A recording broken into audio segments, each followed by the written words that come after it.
Doesn't it feel like the characters in WandaVision were actually in the theater watching Endgame with us? They know way too many intimate details about what happened. Or are you telling me there's a chance Jimmy Woo was there for the final fight scene? Oh man, I'm making that canon right now. Jimmy Woo had a one-on-one fight with Thanos, just after Captain America, but before Captain Marvel. Okay, fine, maybe that didn't happen, but Endgame is obviously incredibly important to WandaVision, and there have been some awesome references to the events of the film. Some of them are obvious, others are a bit more subtle. Did you catch all these Endgame references in WandaVision? Let's get started. Oh, be warned, there are naturally some WandaVision spoilers here.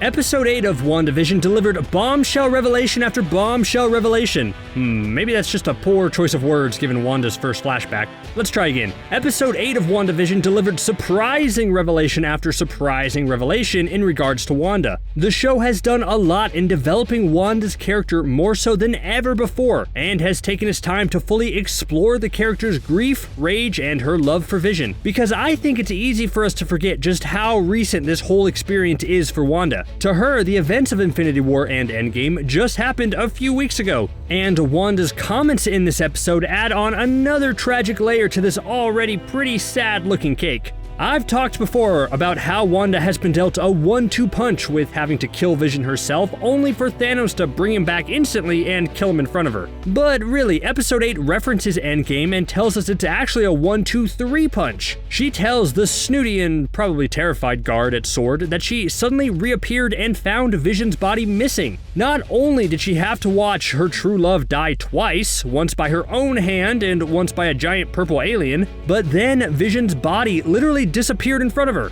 Well, kind of. Wanda was the one who got snapped away. But then, 5 years later, she reappeared in the same spot, only to find Vision's body long gone. That's quite awful when you think about it. After everything that she had to endure in that 5-minute stretch at the end of Infinity War, she didn't even have time to properly grieve since Vision's body was taken away.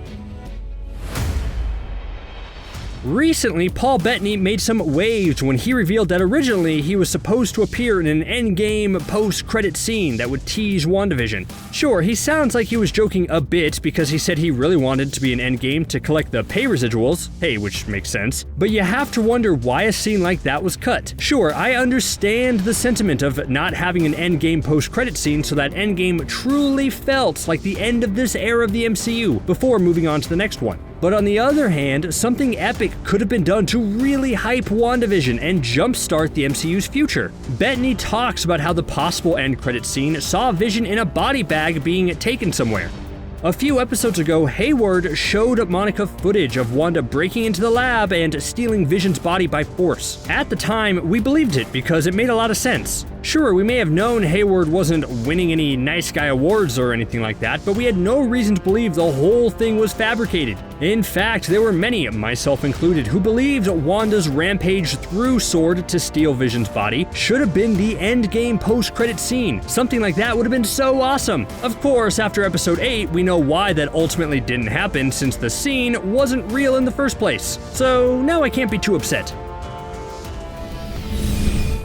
The new MCU Dream Team is obviously Jimmy Woo, Darcy, and Monica Rambeau, and the three have proven that they work well together under pressure. And it seems like all of them are pretty caught up about what happened during the events of Infinity War and Endgame. In Episode 5 of WandaVision, Monica references Wanda's fight with Thanos pretty accurately, with her saying that she could have taken out Thanos on her own if he hadn't initiated a blitz. I mean, nobody else came close. To which Jimmy Woo chimes in that Captain Marvel also got pretty close to stopping Thanos. This is a fun Endgame reference for multiple reasons. It reiterates just how powerful Wanda can actually be. It shows how many people are in awe of her overall.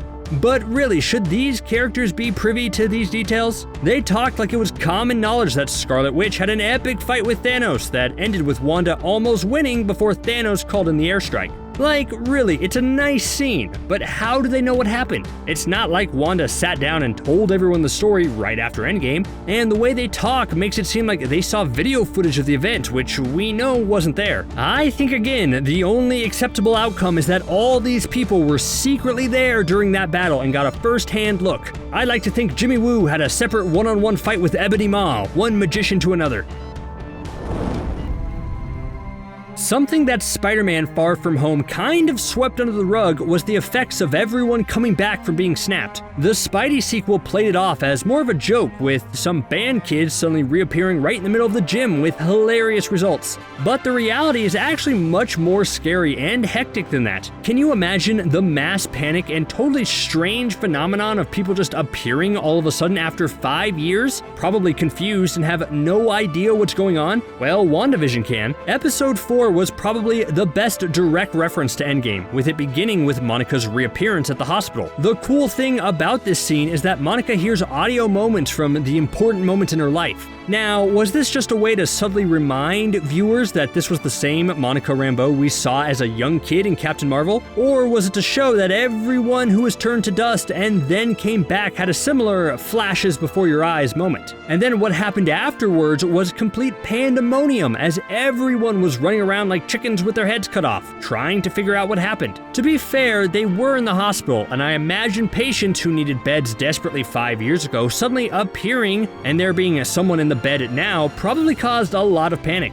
I blame the Hulk. Come on, Professor. When you snapped everyone back, you couldn't add a clause about how everyone who needed help had it or kept them all calm or something like that?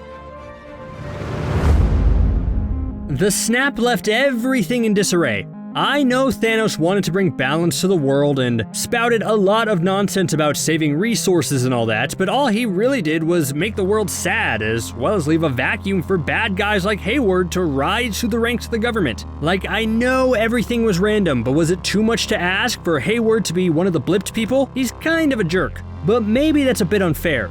This version of Hayward that we see in WandaVision is only so gung-ho about stopping Scarlet Witch and using Vision as a weapon because he saw half the world decimated and wants to take steps to not let that happen again. Maybe he was a nice guy pre-Thanos. I guess we'll never know. But what we do know is that the only reason he really has this job as director of S.W.O.R.D. is because of the blip, which is something he directly references. When we first meet him, he seems willing to admit that the way he got his job is because everyone around him turned to dust, leaving a clear path to the director's chair. He kind of hints that if that wasn't the case, then Monica could have been a candidate for director, which seems like a potential future for the character if she's not busy being Photon. We know she has the tenacity. Hayward says that she was the first agent to report back after everyone returned, which just goes to show how driven she can be when it comes to her work.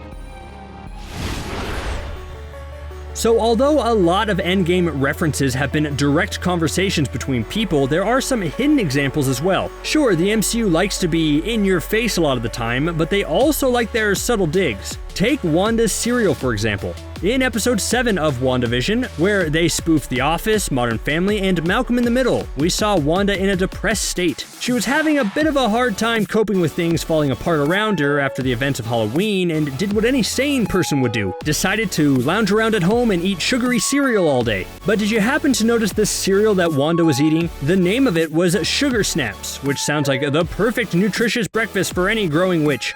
Obviously, the snaps part is a reference to just how many snaps there have been in the MCU so far. I mean, who can keep track of all of them? First, Thanos snapped everyone away, then he snapped again to destroy the stones, then after the time heist, Professor Hulk snapped everyone back, and then Tony made his final snap to save the universe. And as a fun added detail, there's a clown on the Sugar Snaps box. Wanda had just turned a bunch of S.W.O.R.D. agents into clowns the episode before, so I guess she just had clowns on the brain. I'm sure I wasn't the only one who got a sense of giddy excitement when the first episode of WandaVision aired and we saw that Marvel logo for the first time. The last new Marvel anything was July 2019 with Spider-Man Far From Home, and then the world shut down. It's been a long wait for any new content, so that Marvel logo was like a cup of hot chocolate on a cold winter's day.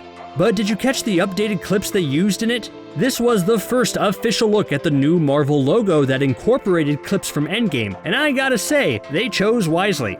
In the logo, you can see the Avengers traveling through time, Captain Marvel appearing on the Endgame battlefield, Captain America summoning Thor's hammer, Tony and Pepper fighting back-to-back in their matching Iron Man suits, and of course, Tony's final snap. And there's probably more in there somewhere.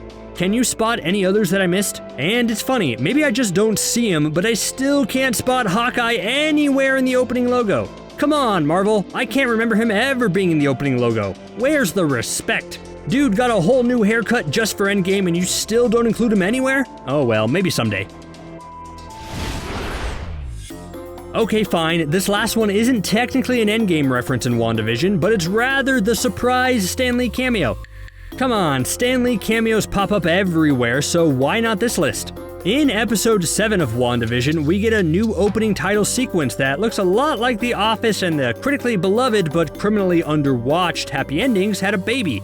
We get a bunch of flashes of the word Wanda on different backgrounds, with one of them being a license plate. Above the license plate are the numbers 122822, which may just look like random numbers to the untrained eye, but die-hard fans know that's a subtle reference to Stan Lee. The legendary and dearly missed icon was born on 12/28/22. It goes to show that even though Stan Lee is gone, his memory will continue to live on in the MCU with these clever nods to the man who helped bring these characters to life. I hope more Disney Plus shows include people like Jimmy Woo and Darcy just talking about the craziness that's happened in the MCU like they just watched it in the theaters. Sure, it's meta, but it makes for some of the best moments, don't you think? I think so.